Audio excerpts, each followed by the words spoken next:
What's up, rovers? It's been over a week since 2.5 dropped and, well, I miss her already, but fear not, because Frolova is now on the Convene banner, so you can bring her home yourself. The first active Fraxidus unit we formed an unsteady alliance with. I wonder what it means for the future. What I do know is that Frolova definitely lives up to her peak storyline and lore accurate powers. Let's take a closer look. Today's guide has taken over 50 hours to make. If you found this video helpful, feel free to leave a like or subscribe. As a reminder, full team breakdowns have been moved to a separate video follow-up. This guide will still mention her best teammates and how the teams play, but nuances on gearing and rotations will be saved for the next video. If you want an early peek, Frolova's spreadsheet includes team rotations in the description and pinned. We'll cover Frolova's team role and main mechanics first, then the typical deeper dive. Forte priorities come after, and then echo stuff. Main stats, substats, and I know some of you will be wondering about the differences between 2P sets. Don't worry, we'll get there. Then we have weapon comparisons, endgame stat goals, and our sequences breakdown. We'll end with our rotations and a short summary of our team setups. Let's dive right in. In short, Frolova has the highest raw damage in the game, bar none. But there's a simple reason for this. Half of her damage is off-field, which traditionally drops a lot of outro amplify buffs, next resonator only until switch-out type buffs. So Kuro basically inflated her damage to account for half of her damage profile, being nearly unbuffable. In practice, her full premium team has basically identical damage ceiling to Zanny's and Cardatia's best setups. Yes, she and her team are stronger than Carlotta's team, but remember, Carlotta's team can always get a Shorekeeper replacement in the future with Glacio Shred and Glacio-specific team buffs. Remember, Carlotta is the reference point because she's easy to use and consistent in damage in all situations, while being relatively strong, not because she's still the strongest DPS. But this has another effect. Because Frolova's raw damage is so high to not rely on team buffs as much, this also means she retains far more of her damage when you put her in other teams. This is why you see team showcases like GN Frolova, Jinshi Frolova, or even Zanny Frolova. Her raw damage is so high, it allows her to be a competitive or surpass other best in slot options, so long as she has a modicum of synergy, like being a heavy amp for GN or Zanny, or her best in slot teammate Cantarella allowing a super fast pocket Jinshi nuke every rotation for Frey. Even in teams where she has zero synergy whatsoever and no reason to be there, she remains a solid filler option by virtue of massive damage, good AoE, grouping, and crown control. So how does she do this? Frolova's kit is split directly in half of on-field and off-field, making up 50% of her output each. While some might think her off-field damage makes her a sub-DPS, she absolutely is a main DPS. Her damage far exceeds any sub-DPS by 2 to 3 times, and her field time requirements are very similar to a main DPS. There are ways to drastically shorten her rotation without sacrificing damage that I'll teach later in this video. Now when Frolova enters the field, your goal is to fill her Forte bar with volatile notes, which come from Basic 3, Forte Basic, and Forte Skill. At 6 volatile notes, it allows her to cast her special heavy nuke, Scarlet Coda. This move functions extremely similarly to Jinshi's Dragon Puke, except imagine if Jinshi's Puke gets stronger every rotation. While Scarlet Coda hits decently hard out the gate, it gains significant bonus scaling for every Echo skill your team casts over the course of the fight, scaling all the way up to 24 after sound stacks. These are never removed until your entire team leaves combat for 30 seconds or resets the instance. So the longer the fight, the stronger Frolova gets. Also, if you're domain farming, Scarlet Coda does not remove your notes until you ult, so you can go in with 6 notes, nuke enemies, reset instance, nuke again, etc. Now, casting Scarlet Coda has a 25 seconds cooldown and is the only way to unlock Frolova's Liberation, which costs 0 energy. Yes, ER is a dead stat on her, but her moves still do produce energy for the rest of the team. Liberation deals 0 damage and allows our favorite conductor to enter the Maestro state. She controls Hecate to attack below her, being able to Q basic enhanced basics, dodges, and more. You can also outro at this point, and Hecate will continue to attack automatically even while Frolova is off-field for the next 24 seconds. Hecate's main source of damage are enhanced basics, which deal roughly 10 times more damage, but can only be triggered once every 3 attacks, and Frolova is manually controlling it on field, or only when someone on the team casts an Echo skill if Frolova is off field. It does not count if you cast the same Echo skill more than once. This is the reason why Cantarella is her best in slot, since 3 of her moves are considered Echo skills every rotation, on top of her actual Echo cast. Besides this, bringing Frolova back in at any point after casting her Liberation, regardless of intro or not, will do a fancy AoE plunge attack and despawn Hecate. If you intro her while Maestro mode still has time remaining, she will use a stronger version of this move instead. Otherwise, her normal intro is quite boring, and that's about it for her mechanics. So let's look at her Forte priorities next. Your first priority should actually be your second inherent skill.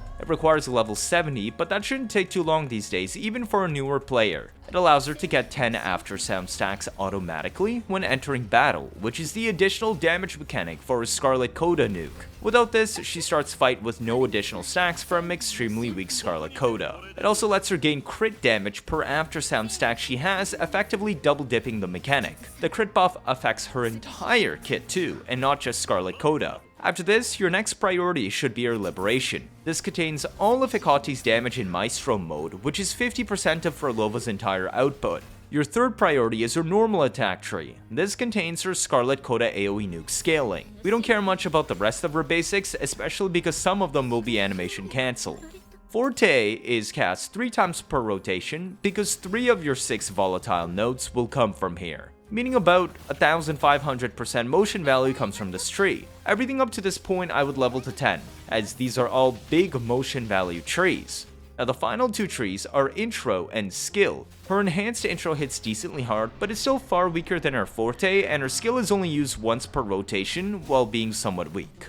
Still lost on how her Forte circuit works? No worries, let's dig deeper. Frolova's Forte bar holds up to 6 volatile notes. These are obtained with Basic 3, Forte Basic, or Forte Skill. Casting Basic 3 also grants access to Forte Basic or Forte Skill. So every rotation consists of you reaching Basic 3 plus a Forte move 3 separate times. Luckily, Intro skips to Basic 3 directly, and swap-ins begin from Basic 2. So once you reach 6 volatile notes, your heavy attack will change to Scarlet Coda. You can only cast this once every 25 seconds, marked by the purple hourglass debuff icon above your bar. While you can quick swap this AoE nuke, usually you will have 100 Concerto by then, so it's much more likely you'll outro instead. The big hit only triggers at the very end, so don't swap off early if your Frolova is buffed by an Amplify outro, like from Cantarella, Dungeon, or Joja, etc. Casting Scarlet Coda is the only way to unlock Liberation. Now, you probably noticed that notes on Frolova's bar can be red, blue, or a mix of both purple.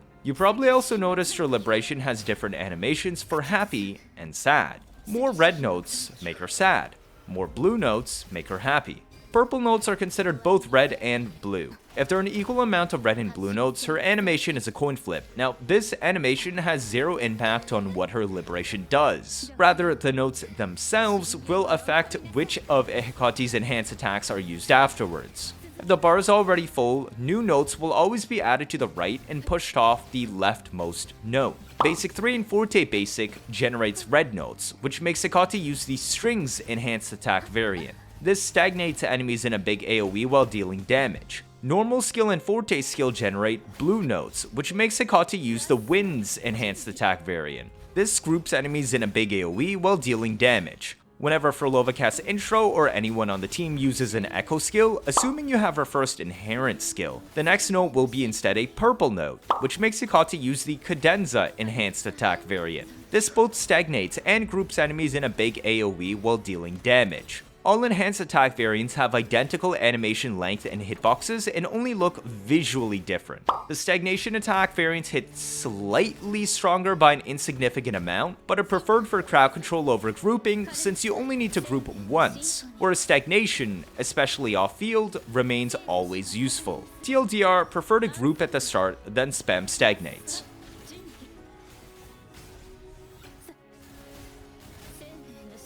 Now whenever Frolova performs Basic 3 or Resonance Skill, she gains access to Forte Basic and Forte Skill. The pink and blue glows down here. Forte Basic produces red notes and stagnates enemies, whereas Forte Skill produces blue notes and groups enemies. Generally, we only need one grouping proc per full rotation, and all the rest of her moves should focus on stagnation to stop enemies from attacking back. Additionally, animation cancelling Forte Basic in any way retains its full damage in AoE range, as well as the red note it produces. Whereas animation cancelling Forte Skill removes all remaining hits and doesn't produce the blue note. This gives even more reason to prioritize Forte Basics over Forte Skill. Frolova can hold up to 24 stacks of Aftersound. If she has her second inherent skill, she'll always enter battle with a base of 10 stacks. If she has her second inherent skill, every Aftersound stack also grants 2.5% extra flat crit damage. Every extra Aftersound after 24 will give an additional 1% flat crit damage. All Aftersound stacks are removed after 30 seconds out of combat or when instances reset. Aftersound stacks also grant an additive motion value to the final hit of Scarlet Coda. The extra motion value granted is multiplied by the amount of Aftersound stacks present. These stacks do not expire with each Scarlet Coda cast and actually make up most of Scarlet Coda's scaling, meaning Frolova gets stronger as the fight lengthens. Besides sequences, the only way to gain additional Aftersound stacks is making Hecate cast enhance attacks of any variant, winds, strings, or cadenza. Remember that Hecate only casts enhance attacks every third move if Frolova is controlling it on field during Maestro mode, or only when the team casts Echo skills when Frolova is off field during Maestro mode. Frolova will always guarantee 2 extra enhanced attacks each time she outros as well. Frolova's Liberation includes all of her off-field damage and grants herself plus 120% attack during Maestro mode. Castable only after Scarlet Coda, it can do multiple things. Now you can actually completely void her Liberation by hold casting it after Scarlet Coda to reset your Forte bar and remove the 25 seconds cooldown, but to be honest this serves no purpose. Otherwise, pressing it enters Maestro mode to summon Hecate for 24 seconds, while playing the 6 volatile notes on her Forte bar, each lasting 4 seconds. If Frolova is on field during Maestro, you can make Hecate basic attack or dodge. It will always automatically target enemies within the giant circle. Jump resets Hecate's position to the middle. Note that all damage received by Hecate will be passed on to Frolova in full, so she is not immune. Hecate draws aggro when Frolova is controlling it, but has full hyper armor. Every third on-field Hecate basic attack will be enhanced, using the variant Strings, Winds, or Cadenza matching the currently active note on Frolova's Forte bar. There are only 2 instances to remain on-field while in Maestro mode. This would be 1. The team rotates much faster than 25 seconds and you need to waste a few seconds controlling Hecate before outro, or you have enough sequences that on-field Frolova deals enough damage to kill everything. Otherwise, you generally want to outro after casting Liberation. Now, off-field Maestro mode functions a bit different. It makes Hecate automatically spam normal attacks until it ends. However, every time someone casts an Echo skill, it will use the corresponding enhanced basic instead, matching the current volatile note Frolova is playing. Remember that Hecate automatically casts 2 enhanced basics when Frolova's outros during Maestro. There's a cap of 10 enhanced basics per ult, but realistically, you will almost never reach this. Remember that the same Echo skill cannot proc more than 1 enhanced basic per Maestro mode. Even Cantarella, Frolova's best in slot, can only bring 4 extra enhanced basic procs. This means without Cantarella, Frolova's off-field damage suffers from less enhanced attacks per this chart here. However, Cantarella's personal damage is average at best, meaning she could be somewhat substituted for another strong DPS or main DPS, like Havoc Rover. GN, Zenny, even Brandt has interesting stuff he can do on Frolova teams. And Rocha? Yeah, she's completely replaceable despite bringing 1 extra Hecate enhanced basic from her utility magic box item after she outros. Finally, if you bring Frolova back in at any point before or during Maestro, without her intro, she will cast Curtain Call, a Liberation % decent AoE move that stagnates enemies, but is kinda slow. It can be quick swapped and is useful in teams where there are no Echo skills left in rotation, letting you bring her in early to set up her Forte again. Now if you intro her during Maestro mode still time remaining, she will use a stronger variant of Curtain Call as her intro instead that is now also considered skilled damage. Frolova's Resonance skill is only used for 3 things: generating a blue volatile note, granting access to Forte Basic or Forte skill, and animation cancelling anything on her kit. We'll be using this to skip her Forte Basic, which retains full damage and red note produced even if cancelled immediately with anything. While this Resonance skill is fast, its damage is quite meh, so it only serves to speed up rotations. Frolova's normal attack tree includes all of her basic attacks, as well as her Scarlet Coda nuke, and it's extremely important to max out this tree. Otherwise, we don't really care about most of her other moves here. The only other move here that can produce volatile notes is Basic 3, which grants a red note only on hit, which is delayed. Do not animation cancel Basic 3 until this happens. Basic 3 also changes your basic attack and skill inputs into their Forte Circuit variants for the next action on Basic 3 cast, not hit. Don't be too trigger happy on dodge cancelling just because you saw your moves light up. Ground heavy and aerial attacks are useless on Frolova, and dodge counters use a variant of her intro skill animation, which is kinda slow but skips to Basic 3 afterwards. Heavy Scarlet Coda can only be casted when you have 6 volatile notes on your bar. 25 seconds have passed since the last time you used it, and you have ulted since the last time you used Scarlet Coda. Yes, I know you can remove the 25 seconds debuff by holding Liberation, but there's zero reason to do this. Casting Scarlet Coda is considered casting an Echo skill, whose effect is really just activating Cantarella's passive to grant her 6 bonus Concerto. Ground swap-ins begin from Basic 2, which is extremely important for speeding up Frolova rotations. Now, like many recent Resonators, Frolova has 2 sets of intros, one for intro during Maestro mode, and one for normal intro. Both skip to Basic 3 afterwards on the ground, and have similar animation times. The enhanced intro looks exactly like the Curtain Call move from her Liberation tree that happens if you swap Frolova in during Maestro without intro, or forcefully ending her Liberation.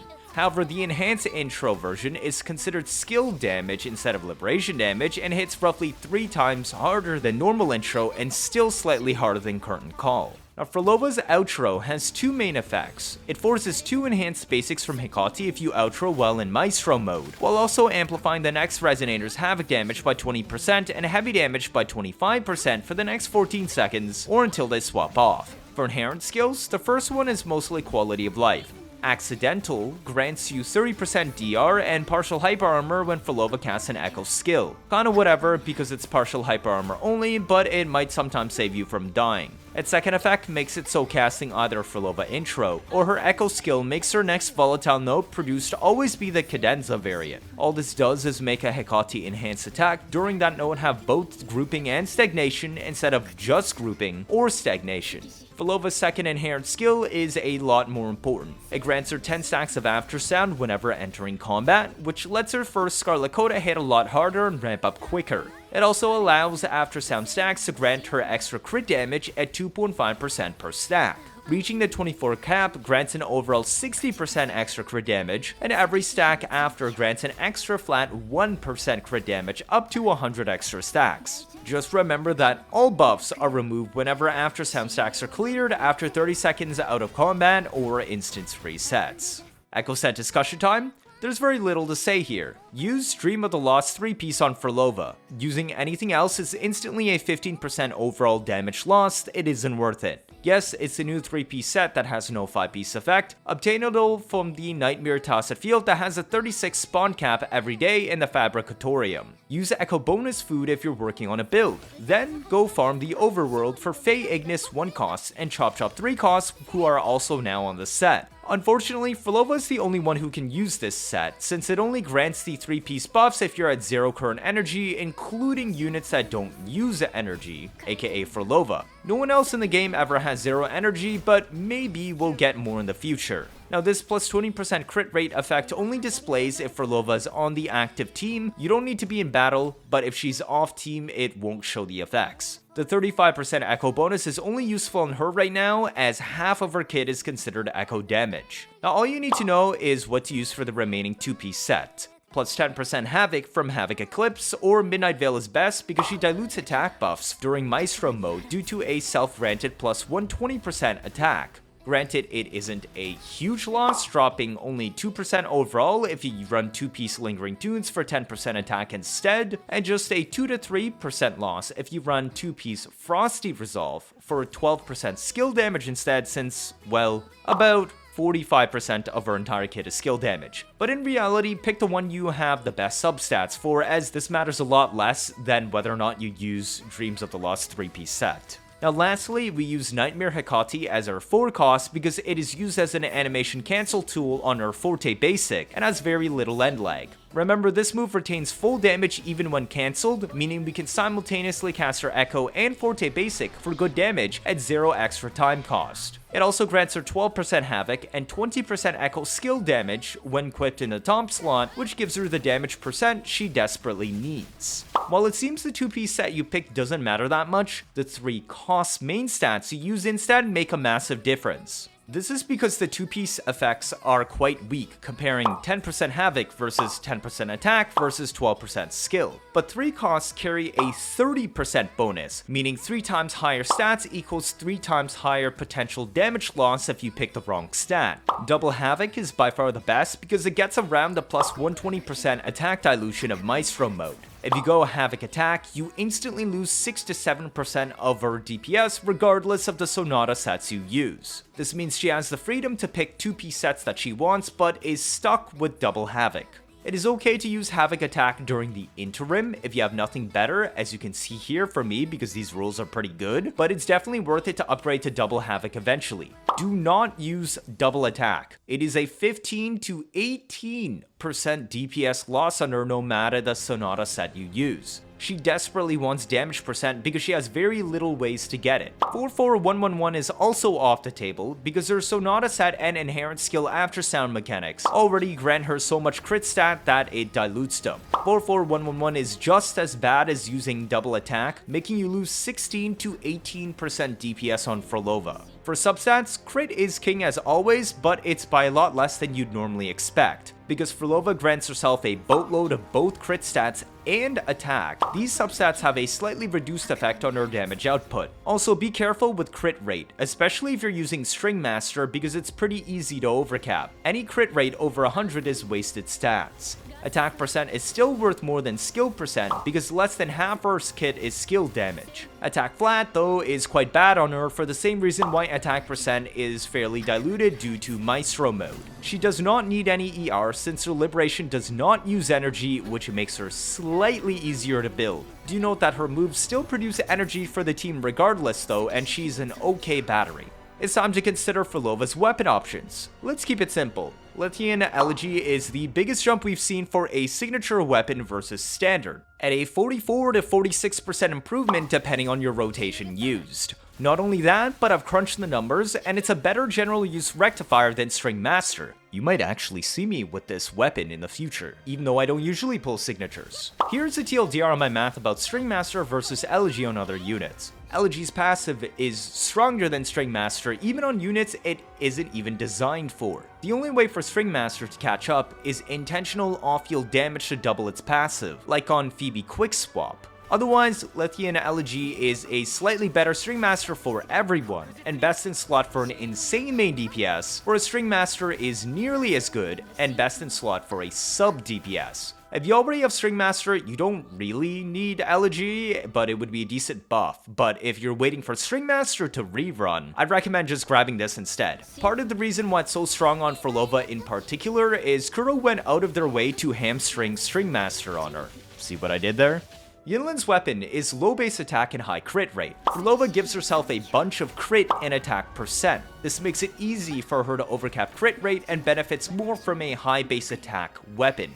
Guess what? Lethean Elegy has high base attack and lower crit rate. In other words, String Master has become the standard 5-star rectifier that Kuro will probably base future rectifier DPS on.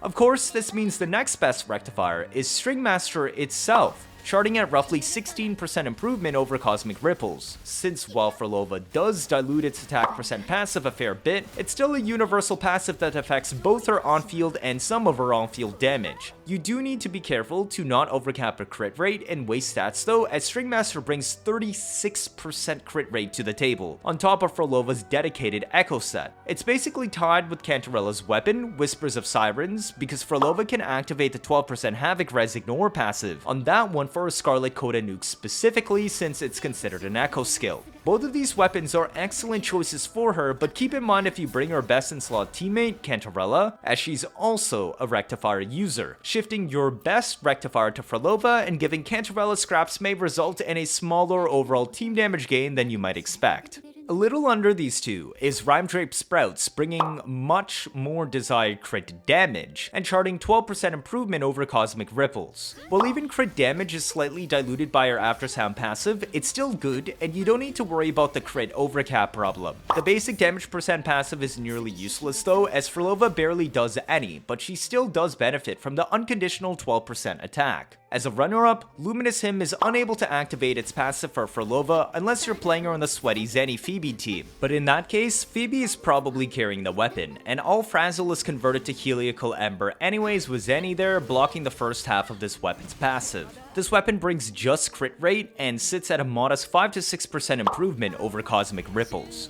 By the way, another reason Cosmic Ripples has such a big gap versus other 5-star weapons on Frolova is because its ER passive is useless on her, which would normally be converted to another attack percent substat roll to reduce ER substats needed. This would have shrunk the gap versus all other weapons by about 3%. Also, because I dodge cancel most of her basic 3s in the rotation I use, Cosmic Ripples is a further 1% worse since I'm removing some basic damage from her rotation, which is what Ripples buffs. TLDR, because of Frolova's kit, Cosmic Ripples is overall devalued by 4%. For 4-star weapons, Augmate continues to parse at the top, due to excellent crit stats and attack percent from its passive. It scales super well with refinements like all Battle Pass weapons, letting it reach 91 to 95% of R1 Cosmic Ripples. But if you want a more free-to-play friendly 4-star, Fusion Accretion is the way to go. An easy attack percent passive that lasts for an entire on-field and even part of her off-field rotation, it parses at 88 to 90% of Cosmic Ripples. Jinju Keeper is 2% worse at equal refinements because its passive is split between attack percent and HP passives, which isn't as useful. Now, Waltz Masquerade cannot activate its passive on Frolova, as nothing on her kit is considered negative status, and even in the Zenny team, Frazzle gets converted to Heliacal Ember, which also isn't considered a negative status. For 3-star weapons, Rectifier of Night is better than Guardian Rectifier because it buffs attack percent instead of some useless basic and heavy percent. Now, if you manage to achieve all that we've discussed so far, then our endgame substats before any buffs should look a little bit like this. Do keep in mind these are scaled to level 90 with maxed out Forte, so it can take some time to reach this. Frolova's sequences are entirely DPS focused and do not alter her rotations, however some do allow her extra aftersound generation, reducing her reliance on teammates casting echo skills, aka reducing the importance of Cantarella. Again, Frolova deals so much raw damage that Cantarella is not actually needed in our teams, as there are other units that bring far more raw damage to the table to mostly make up for it. Her signature is a much more important investment, and is still stronger than even an S2 Frolova, which is where Cantarella would normally lose some value. S3 is diluted somewhat by her signature. All values are quoted in vacuum and may be valued differently in full team comps. Stopping points are S2, S3, and S6 as always. Frolova's first sequence makes her Forte Basic and Forte skills hit 80% harder. That's about it. A minor damage bump that increases her overall DPS by about 12%. She will also passively gain 2 Cadenza notes on her Forte bar if the entire team is out of combat for 4 seconds. This only realistically applies in Overworld and if you wait 4 seconds before starting instance fights like TOA or Wiwa. Because the entire team must be out of combat, it only affects the first rotation. S2 buffs her nuke, Scarlet Coda, and makes it hit 75% harder, both by 75% more base motion value, multiplicatively, and making Aftersound grant 75% more base motion value, multiplicatively. Casting Scarlet Coda now also grants 14 Aftersound, which lets her instantly hit the 24 base cap on the opener rotation, getting the majority of her damage repping instantly. I have this sheeted at 20% stronger than S1 and 1.35 times as strong over S0. It's actually slightly better when comparing opener rotations instead of looped rotations. S3 is a simple 80% Echo Amplify buff, which affects all of Hecati's damage, which is nearly half of Frolova's output. Do note that this buff is the same as her signature weapon and is thus diluted by it, meaning S3 gains value if she isn't using her weapon. Casting Scarlet Coda will now convert all volatile notes into their Cadenza variant, which both groups and stagnates. Honestly, the Cadenza change doesn't do much in practice. Enemies hit by Cadenza now also get a 20% attack debuff, which is supposed to make it harder for enemies to kill you, whatever. It's 24% stronger than S2 and 1.66 times as strong as S0. As far as a simple 20% attribute damage buff for the entire team when Frolova casts an Echo skill for 30 seconds. Remember that Scarlet Coda is also considered an Echo skill, so casting either can proc this buff. It's a modest 10% increase over S3 and 1.83 times as strong as S0, but remember this is a team buff and not just a solo buff. S5 is pure quality of life, granting Frolova an extra 30% DR in Maestro mode on top of her inherent skill, and time stopping enemies for 4 seconds when she first casts her Liberation. This effect is removed if she swaps off. At S6, Hekate's enhanced attacks now also summons an Apparition of Beyond for Hekate to attack in an AoE, scaling as Echo skill damage. It deals quite a fair bit extra at 216% motion value, while also granting 8 after sound. TLDR, every 14 move Frolova cast now grants 8 after sound while hitting harder, letting her easily hit the 100 overcap stacks on after sound for even more crit damage. S6 also grants on-field Frolova plus 60% havoc bonus in Maestro mode, and off-field Frolova inflicts 40% damage taken to all enemies by her and Hekate while in Maestro mode. S6 is an absolutely massive jump, going all the way up to 48% better than S5 and 2.71 times as strong as S0. It's time to go over Frolova's rotations. She has two main options: non-swap versus quick swap. Opener rotation can easily replace intro with a single swap-in, since Frolova normally massively overcaps Concerto already. Ground swap-ins are notable for allowing her to skip straight to basic 2 to build volatile notes faster, so let's take a closer look at them. Now the first one is what you will learn and what most people will play. Regardless of looped rotation or opener, this only decides if your first action is intro or swap in basic 2. Both will lead into basic 3 afterwards to generate a red note or cadenza. Dodge cancel only once Hekate hits the enemy. Dodging any earlier will despawn Hekate early before your note. Cast Forte Basic for your second red note and immediately skill cancel it for your third blue note while retaining full damage. Wait out the skill animation and Forte Basic for your fourth red note. Immediately Echo cancel it with Hekate for even more damage and energy. Do a full basic 1-2-3 chain for your fifth red note, which might become a cadenza. If Frolova isn't buffed by an Amplify outro, you can actually swap off and swap her back in to do a basic 2-3 here instead. Then cast your final Forte Basic for your sixth red note. Dodge as soon as it casts while holding heavy to retain all damage while skipping directly into Scarlet Coda. Cast Liberation and outro to your next unit. If the team is rotating too fast and you make it back to Scarlet Coda faster than 25 seconds, then you can instead manually perform Hekate 1-2-3 before you outro. Basic 2 can be dodge cancelled as soon as the kick up animation starts to reach the enhanced attacks sooner. You can dodge cancel the enhanced attacks once the second hit number comes out, and it will still retain the delayed flower AoE so you can start the next attack chain if you want to stay on even longer.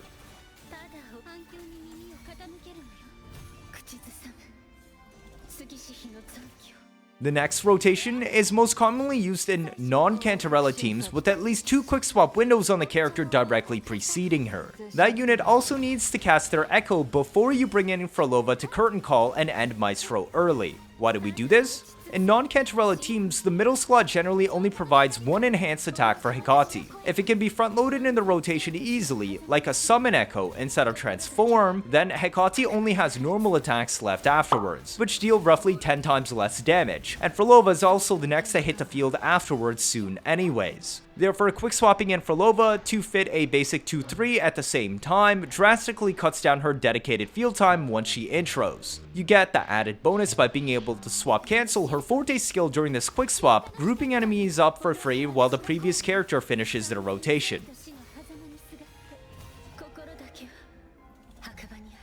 To do this, we bring early curtain call during the previous unit quick swap. Swap back off as this animation is long before she lands. In this team, I used it also as a window to shield bash on Zenny with skill for Forte before going back to Phoebe. During the second quick swap window, bring her in for basic 2-3. Once Hecate hits the enemy for a red note, cast Forte's skill to group plus blue note and immediately swap back to the previous character to finish their rotation. This allows us to an intro for Lova with a skip ahead to basic 3 for third red note or cadenza. Dodge cancel only once Hecate hits the enemy. Dodging any earlier will again despawn Hecate early before you get your note. Cast Forte basic after for your fourth red note and immediately skill cancel it for your fifth blue note while retaining full damage. Wait out the skill animation and Forte basic again for your sixth red note. Immediately echo cancel it with Hecate for even more damage and energy. Pre-hold heavy during Hecate to go directly into Scarlet Coda. Cast Liberation and outro to your next unit. As a reminder, you can Hecate 1-2-3 before you outro if the team is rotating too fast. Basic 2 can be cancelled as soon as the kick up animation starts to reach the enhanced attack sooner. You can dodge cancel the enhanced attack once the second hit number comes out, and it will still retain the delayed flower AoE so you can start the next attack chain if you want to stay on even longer. As a reminder, the in-depth version of Frolova's team building will be in a separate video since it takes an enormous amount of time to get the team data and rotations done. If you want an early peek, I already refined all of her team rotations in the spreadsheet. It is always preferable to lead teams with Frolova as she does not require intro to fill her concerto bar, and Hecate requires her liberation to deal off-field damage. Shorekeeper is generally a better pick than Verina on Frolova teams if there aren't any other Havoc teammates unless her teammate benefits significantly from double intro, such as Havoc Rover,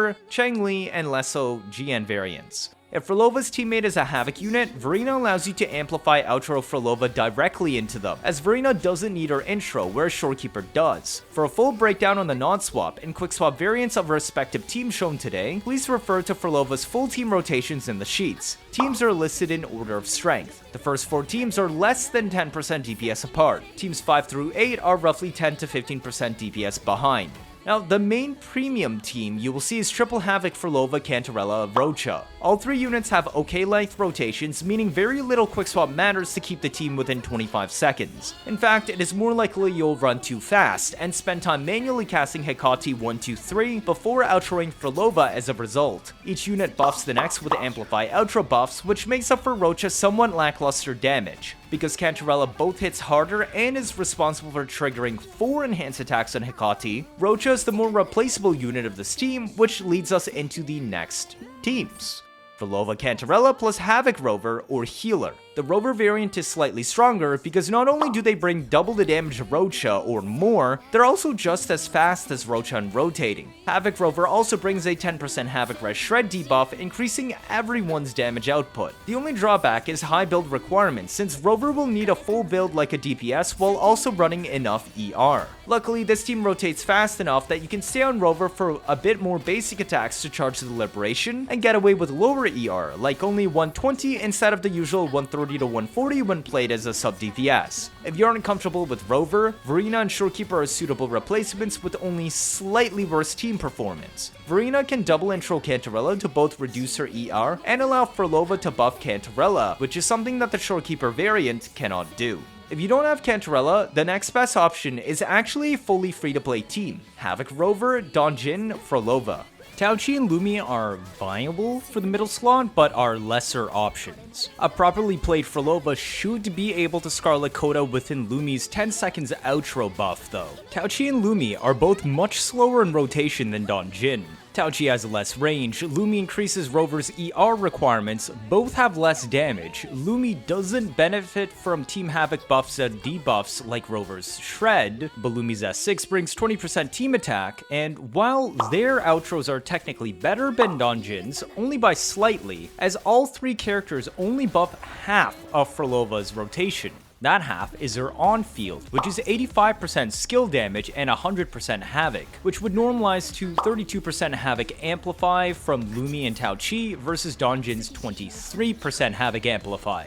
AKA, half of Frolova's rotation will hit 9% harder, or her overall DPR is 4 to 5% higher. But now you have to deal with all the issues of Lumi and Tauchi. Be aware that this team is expensive to build because both Rover and Donjin need to also be built for damage for it to be worth it. Otherwise, it's better to use a healer. Donjin rotation can also get awkward as a result since we split it to fit in a second Rover cast to fill Forte. This team's opener lets you use swap-ins to avoid the need for Frolova's basic 1. I would recommend using only half Forte on Donjin for the setup, otherwise she rotates too slow and it's extremely sweaty trying to get her full Forte off without losing any team DPS. It is also recommended to have 120 to 125 ER on Donjin and 130 ER on Rover so that both of them can Liberation for Concerto every rotation to make up for shorter field times. Remember that Donjin applies Amplify Outro to Frolova, so you don't want to swap off her on the second rotation onwards. Next up is the strongest non-Cantarella version that still includes a healer. Havoc Rover deals insane amounts of damage, and because the third teammate is a short rotation healer, there's actually enough time for Rover to perform their entire full main DPS rotation with 2+ basic chains during Dark Surge, while being buffed by Frolova's outro.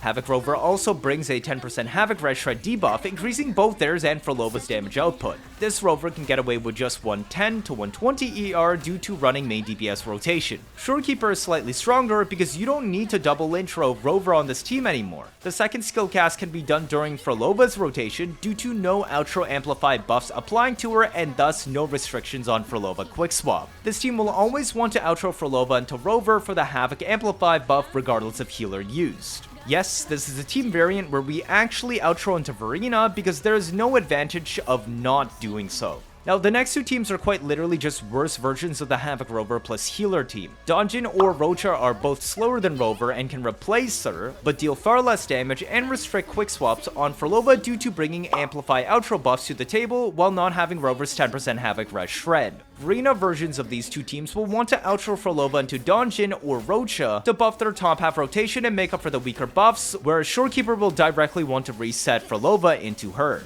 Now, the remaining team examples represents Frolova's potential teammates outside of Havoc teams by virtue of her raw damage, outro buffs, and or teams buffing other units. These are going to be still focusing on ones that have synergy and not just because. The first is Jinshi Frolova. This team is significantly stronger with Cantarella instead of Verena because Cantata actually deals damage, has more coordinated attacks to charge Jinshi's forte, and also directly buffs Frolova with a big amplify outro. Nevertheless, both teams work. You will want to lead with Frolova swap in +2 notes into a quick Jinshi jump cancel to get her outro passive to stack forte faster. Then you finish Frolova's longer opener rotation to start stacking after sound. Because a 1-peak Jinshi only takes 6 seconds at slowest to perform, this team easily rotates in under 25 seconds. Extend Frolova's rotation with on-field Hikati attacks as needed to maintain rotation length and match cooldowns. You can replace Cantarella with Jyocha if needed, which allows Jyocha to pick between Jinshi or Frolova to outro skill amplify. Pick the DPS in this case that you have higher investment to buff. GN Frolova teams are next, which function by using Frolova's heavy amplify outro on them. These teams are currently GN's best, as Frolova's personal damage is so high that she completely eclipses Mortefi's better buffs due to his lackluster damage. Frolova literally deals 3 to 5 times the damage of Mortefi. In fact, picking Chakona or Cantarella as a third teammate here will determine if Frolova will outdamage GN in this team. Very simple to play, you lead with Frolova always, then buff into GN. Do the rotation into your third character and then the cycle repeats. The Cantarella variant is slightly stronger by pure virtue of Frolova having higher raw damage numbers than GN, but Chakona is still an extremely competitive third unit option.